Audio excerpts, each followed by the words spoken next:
explain you about one of the important topic from CSIR-UGC NET. In the previous videos, I have explained you about the topics from General Aptitude. Please go to those videos.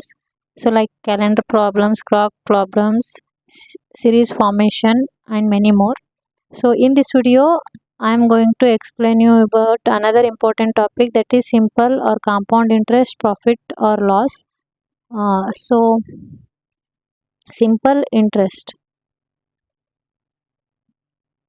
that is the interest computed only on principal and not on the principal plus interest incurred in the previous period.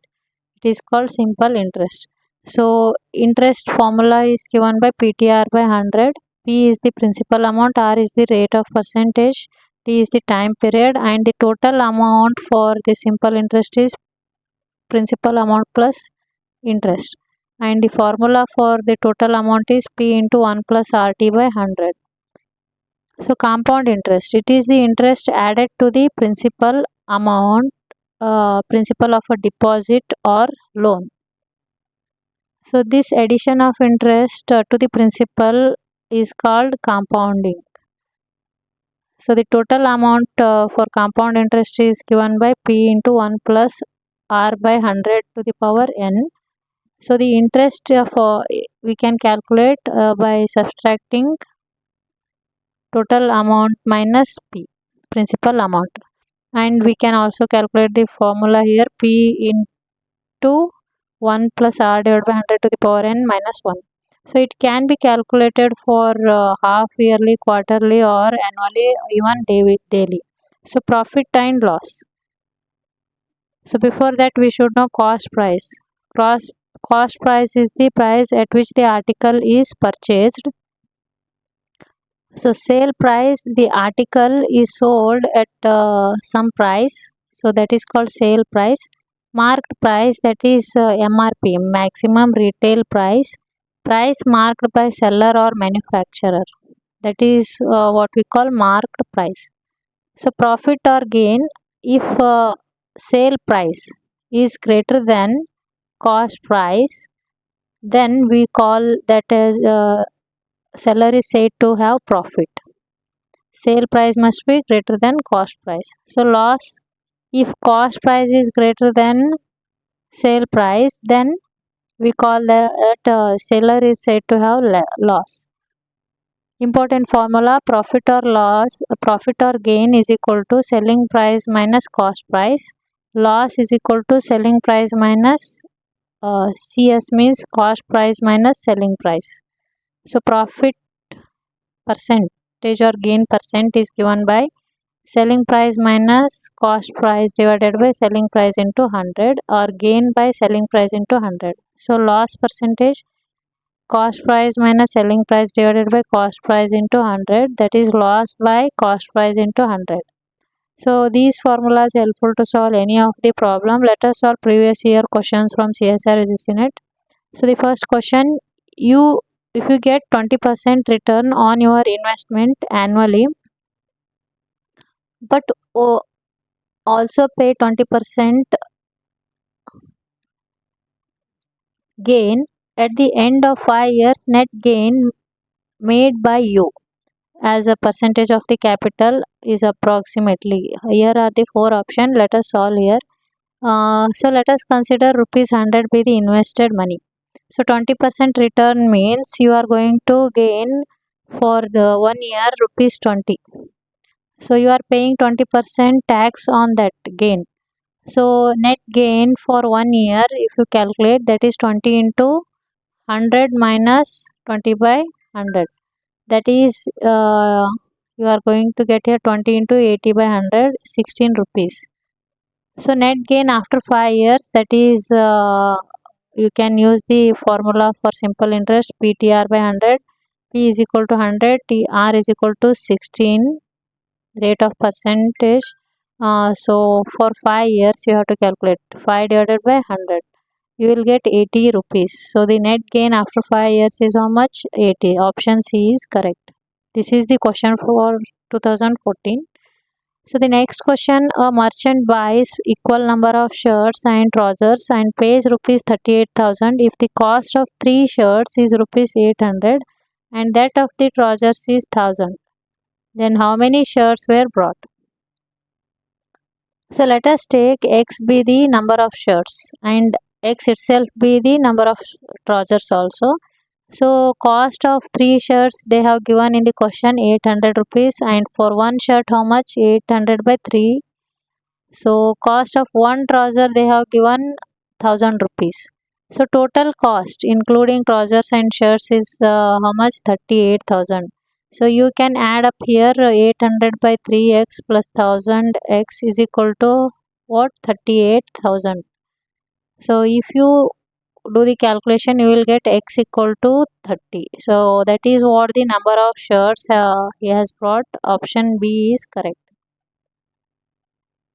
So a bank offers a scheme wherein deposit made for 1600 days are doubled in value, the interest being compounded daily. The interest accrued on the deposit and of rupees 1000 over the first 400 days would be. So for 1600 days doubled. So for 400 days you need to calculate the principal amount is how much? 1000. So let us take here the equation for the compound interest, that is total amount is equal to P into 1 plus R by 100 to the power n. So they have given here the principal amount 1000 rupees. After 1600 days it is going to be doubled. So put these values in formula. 200 is equal to 1000 into 1 plus R divided by 100 to the power 1600 days. Let us consider this as equation 1. Next, P its principal amount is same, the 1000 rupees, and here the number of days is 400.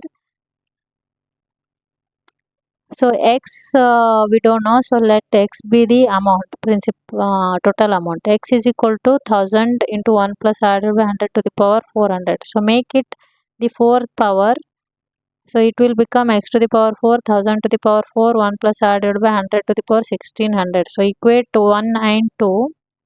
You will get the bracket terms get cancelled and you will get x to the power 4 by 2000 is equal to 1000 to the power 4 divided by 1000. So if you do the calculation you will get x equal to root 4 into 1000. So this will be equal to 1189. So this is what the total amount. So interest if you want to calculate, subtract principal amount in total amount, that is 1189 minus 1000 you will get approximately 190 rupees. So option D is correct, 190. Next question, after giving 20% discount on the mark price to a customer, the seller profit was 20%. Which of the following is true? So let us take the price, selling price rupees 100. So selling price after giving 20% discount. So how much it will be? Mark price minus 20 by 100 into mark price. So 20% discount you are giving. So if you calculate, you will get the mark price from this. So mark price will be 125. So we can predict here selling price is 100 and mark price is 125. So what will be the cost price? So seller profit was how much? 20%. So profit is equal to formula selling price minus cost price. So profit is how much? 20 rupees. So selling price 100 minus cost price. So cost price you will get 80 rupees. So thus 80, 100, 125 is a set of prices like cost price, selling price and mark price. So which satisfy all the condition in the given question. So now we have to verify it is sufficient to check the option on these values of 3.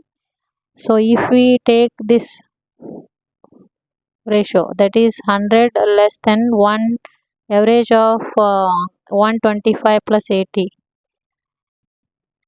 So that is given by this equation. Selling price is less than average of mark price plus cost price. So if you observe carefully the options, second one is correct. Selling price less than mark price plus cost price by 2.